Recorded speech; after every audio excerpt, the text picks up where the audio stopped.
Bailable অফেন্সে বেলিজে আমরা জুলাই সনদের পথ ধরে হাঁটতে চাই। আজকে ডেইলি স্টার একটা নিউজ দেখলাম, বাংলাদেশ ব্যাংকের, আমাকে এখানে আসার সময় সাবেক একজন উপদেষ্টা পাঠালেন, বাংলাদেশ ব্যাংকের সাবেক গভর্নর আব্দুর রউফ সাহেবকে আমাদের একটি আদালত জামিন দিয়েছেন এবং স্টোরিটা এমন ভাবে করা হয়েছে তাতে মনে হয়েছে যে বাংলাদেশ সরকার এবং গভর্নমেন্ট এই কোর্ট কাছারি তাদেরকে ইন্ডালজেন্স দিচ্ছে। এটার থেকে আমি দুইটা অ্যানালজি চিন্তা করলাম।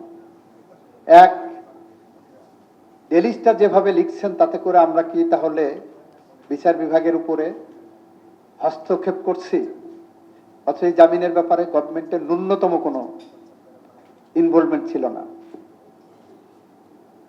তারপরে আমি যখন এই ডেইলি স্টার রিপোর্টটা পড়লাম, পড়ার পরে আমি কল দিলাম সংশ্লিষ্ট কর্মকর্তাকে, আমাদের আইন কর্মকর্তাকে। ফাইলটা খুঁজে দেখে বের করে দেখা গেল মামলাটা করেছিলেন 420, 406, 506 ধারা সহ।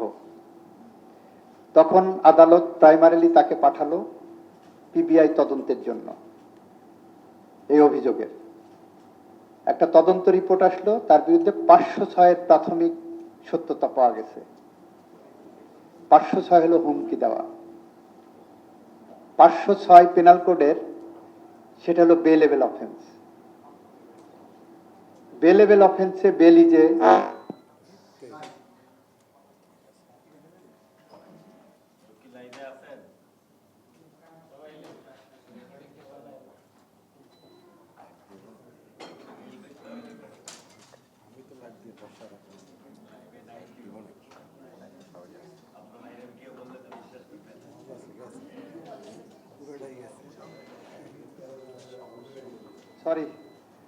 বেলেবেল অফেন্সে বেলিজে রাইট। এখন যদি আদালত উনাকে কাস্টডিতে পাঠাতেন তাহলে বলতো যে আমরা প্রিপারেশন করছি। বাংলাদেশ ব্যাংকের সাবেক গভর্নরের জামিন না দিয়ে রিপ্রেশন করছে। আর 506 আদালত যখন জামিন দিয়েছেন, this is a judicial order. কয়েকদিন আগে আমার সামনে একজন জজের বিরুদ্ধে ফাইল আসলো যে সে একজনকে জামিন দিয়েছে এবং দেখা যাচ্ছে অ্যাপারেন্টলি সার্কামস্টেন্সিয়াল এভিডেন্স বলছে করাপ্ট প্র্যাকটিস ওখানে হয়েছে। কিন্তু আমি দেখলাম যে আমি যদি এখন এই কারণে তার বিরুদ্ধে ডিসিপ্লিন আনি তাহলে এটা জুডিশিয়াল ফাংশনের মধ্যে ইন্টারফারেন্স হবে। আমি বললাম এটা জুডিশিয়াল অর্ডার, তার বিরুদ্ধে রিভিশন আছে, আপিল আছে, সেই প্রক্রিয়ায় যেতে পারি। আমরা চেষ্টা করে যাচ্ছি, আমাদের ভুল হতে পারে, তবে আমাদের চিন্তা স্বচ্ছ, আমরা সামনের দিকে এগোতে চাচ্ছি। আমাদের মাননীয় প্রধানমন্ত্রী ইতিমধ্যেই তার ব্যক্তিগতভাবে যে পদক্ষেপগুলো নেওয়ার চেষ্টা করছেন যতটা সম্ভব স্বচ্ছতার মধ্য দিয়ে। দুদক নিয়ে কথা বলেছে, গণভোট নিয়ে একটা বিষয় আছে, আর দুদক নিয়ে দেখেন আমরা দায়িত্ব নেওয়ার কত মাস পরে দুদক কমিশন গঠন করতে পেরেছি। কারণ দুদকের কমিশন গঠন করতে গেলে একটা সার্চ কমিটির উপরে ন্যস্ত হয়। সার্চ কমিটি রিকমেন্ডেশন করার পর সেখান থেকে নিয়ে আমরা দুদক কমিশন গঠন করি। সরকার ইচ্ছা করলেই করতে পারেন। গণভোটে 4টা প্রশ্ন দেওয়া হয়েছে। 4টা প্রশ্নের 3.5টা প্রশ্ন নিয়ে কোনো অভিযোগ নাই। অর্ধেক প্রশ্নটা জুলাই সনদের সাথে সাংঘর্ষিক। 3.5টা প্রশ্ন, এই যে আপনারা এখানে যারা আছেন কয়জন জুলাই সনদের গণভোটের এটা পড়ে যে ভোট দিতে গেছেন আমি জানি না। 3.5টা প্রশ্ন নিয়ে কোনো বিন্দুমাত্র কোনোই নাই। অর্ধেক প্রশ্ন নিয়ে এখানে দ্বিমতের জায়গা আছে। সে অর্ধেক প্রশ্নটা জুলাই সনদের সাথে এক্সপ্যাসি সাংঘর্ষিক দেখা যাচ্ছে। 18 নম্বর অনুচ্ছেদে, জুলাই সনদের 6 নম্বর অনুচ্ছেদের 6 নম্বর ধারার 18 নম্বর অনুচ্ছেদে প্রথমে বলা আছে যে 100 সদস্য বিশিষ্ট পার্লামেন্টের উচ্চ কক্ষ হবে। আমরা বলছি 100 সদস্য হবে, সেখানে কোনো দ্বিমত নাই। তারপরে বলা হলো এই 100 সদস্য নির্বাচিত হবেন জনগণের প্রাপ্ত ভোটের রেশিও অনুসারে।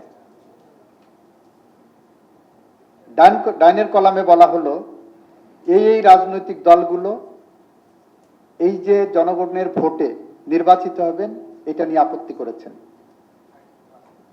তবে যে রাজনৈতিক দলগুলো আপত্তি করেছেন তাদের নির্বাচনী ইস্তেহারে যদি আপত্তির কারণ উল্লেখপূর্বক তাদের যে উদ্দেশ্য সেটা বলেন এবং সেটা যদি তাদের নির্বাচনী ইস্তেহারে থাকে এবং তারা যদি বিজয়ী হয় তাহলে সেটা প্রাধান্য পাবে।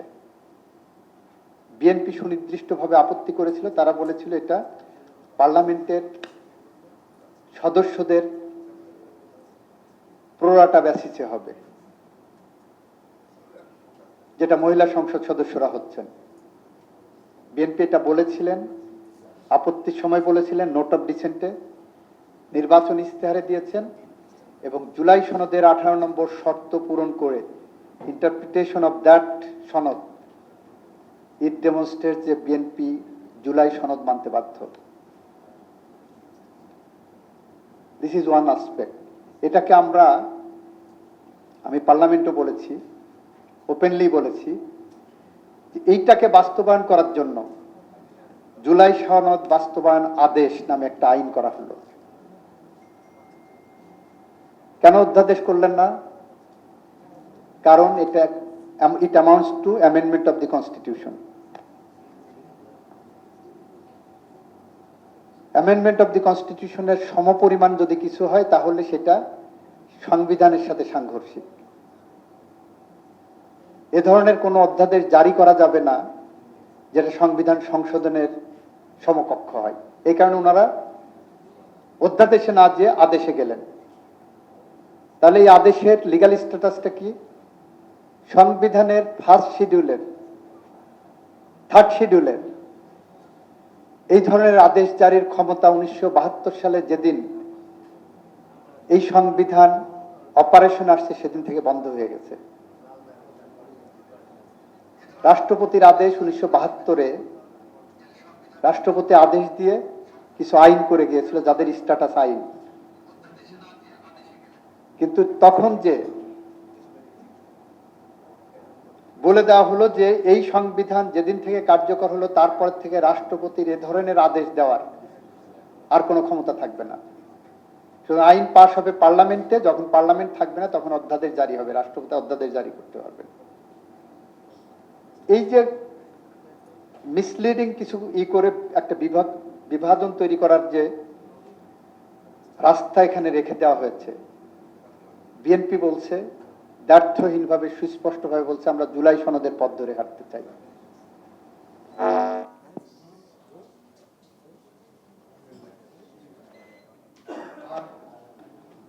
সেইটা হাঁটতে চাই বলে আমরা সেভাবে এগিয়ে যাচ্ছি।